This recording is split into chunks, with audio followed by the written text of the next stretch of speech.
Oh my goodness. I cannot believe why nobody is talking about this information that just came out. You need to listen to the end of this video because this is wild and it's not picking up traction, but this should be understood so that you can discern and understand how to travel Africa, how to travel in general, how you should move in these times with a heightened sense of discernment. So, do you remember when President Donald Trump said a few months ago he was going to release the JFK files? John F. Kennedy, one of the previous presidents that was killed, he was going to release some classified, unclassified documents to the public. And a lot of people just kind of forgot about it. Like, people were just like, okay, great, and forgot about it. But guess what? I did not forget, and I saw this post on Instagram and I verified it through a couple of news articles, and I have one right here that is about to tell you about secret CIA operations since the 1960s happening in what continent? Africa. Let's get into this. So for whatever reason, if you watch Diary of a CEO, the podcast, there's a few other podcasts that will have like previous CIA people on there talking about human psychology, some of the operations that were happening in the past and things of that nature. That has increased a lot just in the few years since podcasts have become a thing. And so it's interesting that now we're also seeing a similar article, a similar type of content come out, not through podcasts. Now, I will say that I expect that some previous CIA people will come out and talk about this on podcasts. I'm not sure like the psychology behind why they're doing it now. Maybe they're putting it out there now so that they think that you're not going to catch on to it or anything of that nature. But let's get into these cities, okay? So I'm reading from Africa.com. JFK Files expose secret CIA base in Nairobi and 5 other African cities. Now, Nairobi is in Kenya. Stay with me here. The recently released JFK assassination files, declassified by President Donald Trump, revealed that the CIA secretly operated a base in Nairobi, Kenya, during the 1960s. Now, Nairobi was one of 6 African countries: Lagos, Nigeria; Rabat, Morocco, I'm not sure if I said that incorrectly; Johannesburg and Pretoria, South Africa; and Salisbury, now Harare, Zimbabwe. These cities hosted CIA operations as the agency sought to expand its influence during the Cold War. The Cold War historically was like an arms race between Russia and the US that happened big time in the 60s all the way up to the 90s, okay? And so the base likely played a key role in countering Soviet influence, monitoring African political movements. The CIA's involvement with Kenya has been evolved into a partnership, especially after the 1998 U.S. Embassy bombings in Nairobi and Dar es Salaam, Tanzania. It's something that a couple of these cities are mentioned.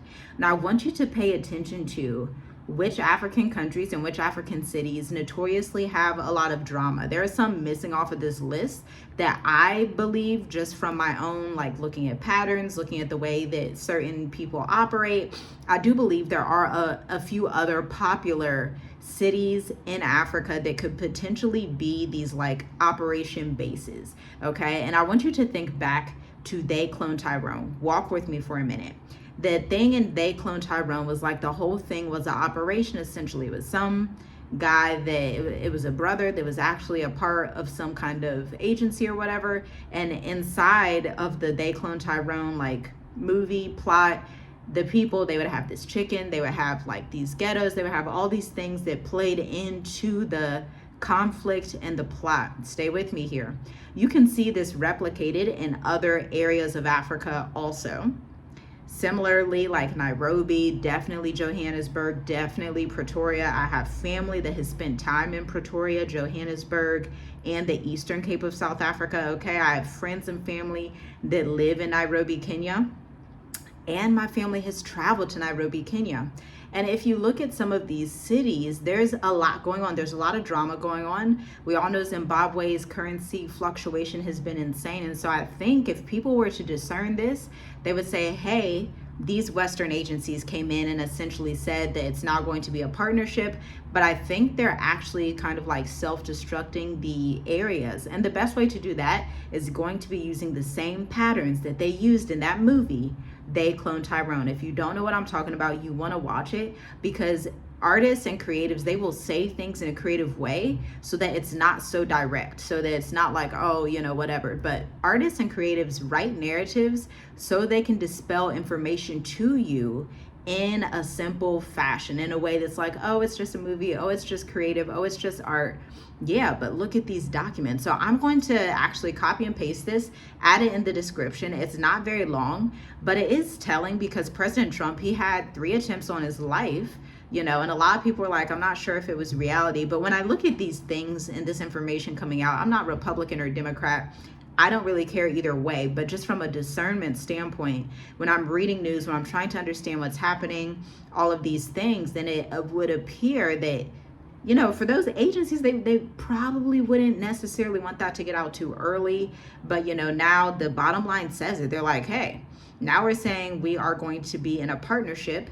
And they not even explicitly, but they kind of paintedly tap around the subject of, hey, after the 1998 U.S. Embassy bombings in Nairobi and Dar es Salaam, we came in to assist them. So they're telling you what's going on, but you have to be able to discern. You have to be able to read between the lines, y'all. Stay discerning, stay safe, and go somewhere where not a lot of people know about. Go somewhere that's more peaceful. I mean, a lot of these cities have a lot of chaos that happens.